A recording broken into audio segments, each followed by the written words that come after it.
27 ವರ್ಷಗಳ ಬಳಿಕ ದೆಹಲಿಯಲ್ಲಿ ಬಿಜೆಪಿ ಐತಿಹಾಸಿಕ ಗೆಲುವು.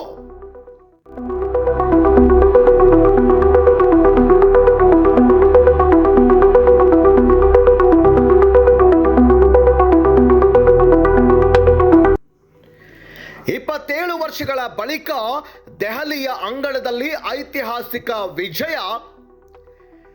ದೆಹಲಿ ಜನರಿಗೆ ಧನ್ಯವಾದ ಅರ್ಪಿಸಿದ ಪ್ರಧಾನಿ ನರೇಂದ್ರ ಮೋದಿ. यमुने चैव गोदावरी सरस्वती कावेरी नर्मदे सिंधु, ये भारत का सांस्कृतिक और आध्यात्मिक उद्घोष है. ರಾಷ್ಟ್ರ ರಾಜಧಾನಿಯಲ್ಲಿ ಬಿಜೆಪಿಯ ಗೆಲುವಿಗೆ ಪ್ರಮುಖ 7 ಕಾರಣಗಳೇನು?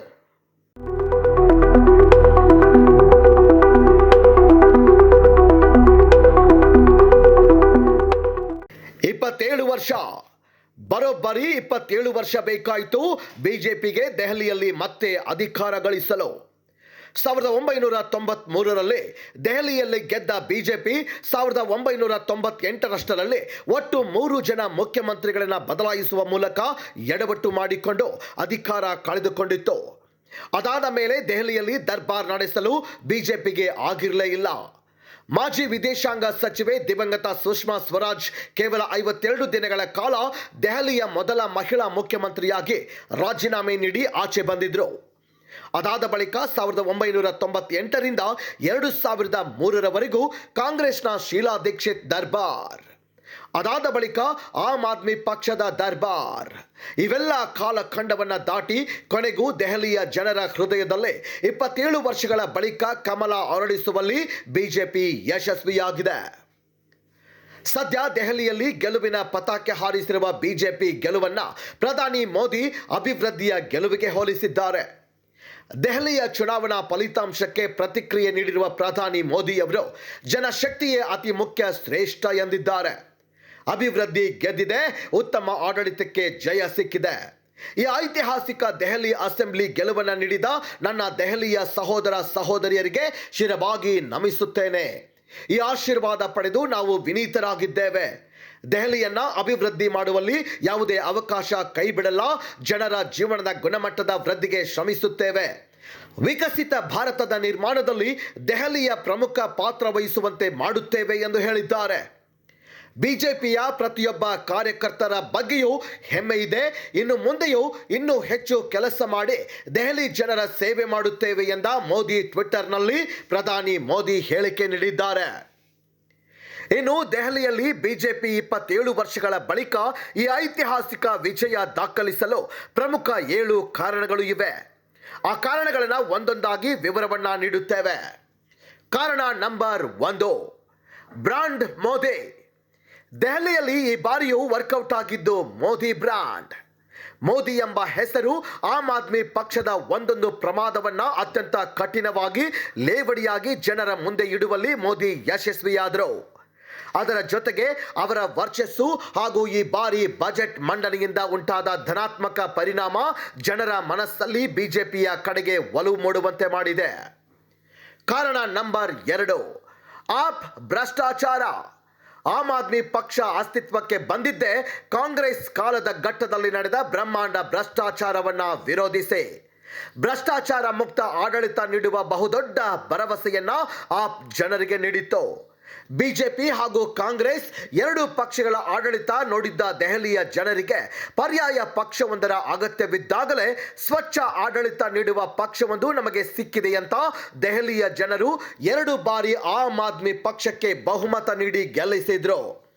ಆದರೆ ಆಪ್ ಕೂಡ ಉಳಿದ ಪಕ್ಷಗಳಂತೆಯೇ ಸಾಂಪ್ರದಾಯಿಕ ಪಕ್ಷವಾಗಿ ಬೆಳೆದು ಹೋಯಿತು. ಒಂದೊಂದೇ ಭ್ರಷ್ಟಾಚಾರದಲ್ಲಿ ಸಿಲುಕಿತು. ಸಿಎಂ ಡಿಸಿಎಂರಿಂದ ಹಿಡಿದು ಅನೇಕ ನಾಯಕರು ಭ್ರಷ್ಟಾಚಾರದ ಆರೋಪದ ಮೇಲೆಯೇ ಜೈಲಿಗೆ ಹೋಗಿ ಬಂದರು. ಲಿಕ್ಕರ್ ಹಗರಣದಿಂದ ಹಿಡಿದು ಹಲವು ಹಗರಣಗಳು ಕೇಜ್ರಿವಾಲ್ ಸರ್ಕಾರದ ಸುತ್ತ ಸುತ್ತಿಕೊಂಡವು. ಇದು ಅದರ ಸೋಲಿಗೆ ಬಿಜೆಪಿ ಗೆಲುವಿಗೆ ಪ್ರಮುಖ ಕಾರಣವಾಯಿತು. ಕಾರಣ ನಂಬರ್ 3, ಶೀಶ್ ಮಹಲ್ನಿಂದ ಆಪ್ಗೆ ಹಿನ್ನಡೆ. ಆಮ್ ಆದ್ಮಿ ಪಕ್ಷದಿಂದ ಜನರಿಗೆ ದೊರಕಿದ ಮೊದಲನೇ ಭರವಸೆ ಎಂದರೆ ಸಾಮಾನ್ಯ ಜನರ ಸರ್ಕಾರವೆಂದು. ನಾನು ಸರ್ಕಾರಿ ಬಂಗಲೆ, ಸರ್ಕಾರಿ ಕಾರು, ಸರ್ಕಾರದ ಯಾವ ಸೌಲಭ್ಯವನ್ನ ಅನುಭವಿಸುವುದಿಲ್ಲ ಎಂದು ಇದೇ ಅರವಿಂದ್ ಕೇಜ್ರಿವಾಲ್ ಜನರಿಗೆ ಭರವಸೆ ನೀಡಿದ್ರು. ಆದರೆ ದಿನ ಕಳೆದಂತೆ ಕೇಜ್ರಿವಾಲ್ ಬದುಕು ಬದಲಾಯಿತು. ಐಷಾರಾಮಿ ಕಾರು, ಐಷಾರಾಮಿ ಬಂಗಲೆಗಳು ಇವರ ಬದುಕಿನಲ್ಲಿ ಬಂದವು. ಈ ವ್ಯಕ್ತಿ ಆಡುವುದಕ್ಕೂ ನಡೆಯುವುದಕ್ಕೂ ತುಂಬಾ ವ್ಯತ್ಯಾಸವಿದೆ ಎಂದು ಕೇಜ್ರಿವಾಲ್ನಲ್ಲಿರುವ ಎರಡನೇ ಮುಖವನ್ನ ದೆಹಲಿ ಜನರು ಕಂಡರು. ಇದನ್ನ ಬಿಜೆಪಿ ಕೂಡ ತುಂಬಾ ಎನ್ಕ್ಯಾಶ್ ಮಾಡಿಕೊಂಡಿತು.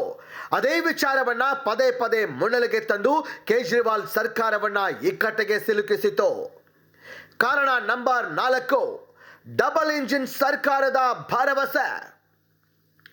ಇನ್ನು ಡಬಲ್ ಇಂಜಿನ್ ಸರ್ಕಾರದ ಭರವಸೆ ಜನರಲ್ಲಿ ಹೊಸ ಆಶಾ ಕಿರಣ ಮೂಡಿಸಿತು.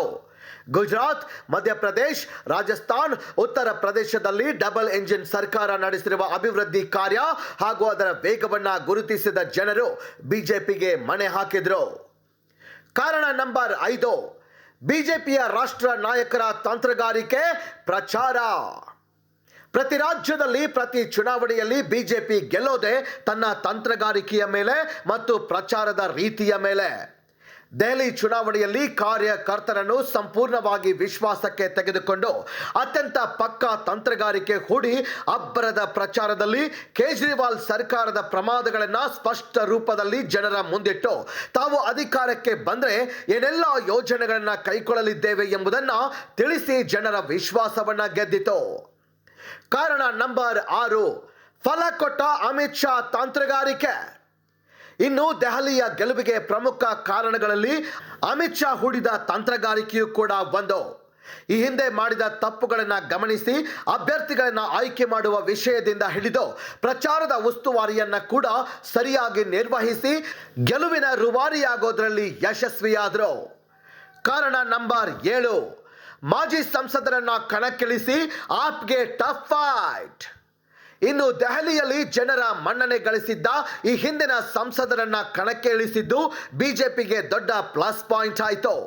ಸದ್ಯ ಬಿಜೆಪಿಯ ಸಿಎಂ ಅಭ್ಯರ್ಥಿ ಎನ್ನಲಾಗುತ್ತಿರುವ ಪರ್ವೇಶ್ ವರ್ಮಾ ಕೂಡ ಈ ಹಿಂದೆ ಲೋಕಸಭೆಯಲ್ಲಿ ಸಂಸದರಾಗಿದ್ದವರು. ಇಂತಹ ಅನೇಕ ಸಂಸದರನ್ನ ಕಣಕ್ಕೆ ಇಳಿಸಿ ಅವರ ಮೇಲೆ ಹಿಂದೆ ಇದ್ದ ಜನರ ಪಾಸಿಟಿವ್ ನಂಬಿಕೆಯನ್ನ ಯಶಸ್ವಿಯಾಗಿ ಬಳಸಿಕೊಂಡಿತು ಬಿಜೆಪಿ. ಅದೇನೇ ಆಗಲಿ, ಸತತ 27 ವರ್ಷಗಳ ನಂತರ ದೆಹಲಿಯಲ್ಲಿ ಬಿಜೆಪಿ ತನ್ನ ವಿಜಯ ಪತಾಕೆಯನ್ನು ಹಾರಿಸಿದ್ದಾರೆ. ಈಗ ದೆಹಲಿಯಲ್ಲಿ ಎಲ್ಲೆಡೆ ಸಂಭ್ರಮ ಮನೆ ಮಾಡಿದೆ. News desk, political bureau, Bengaluru.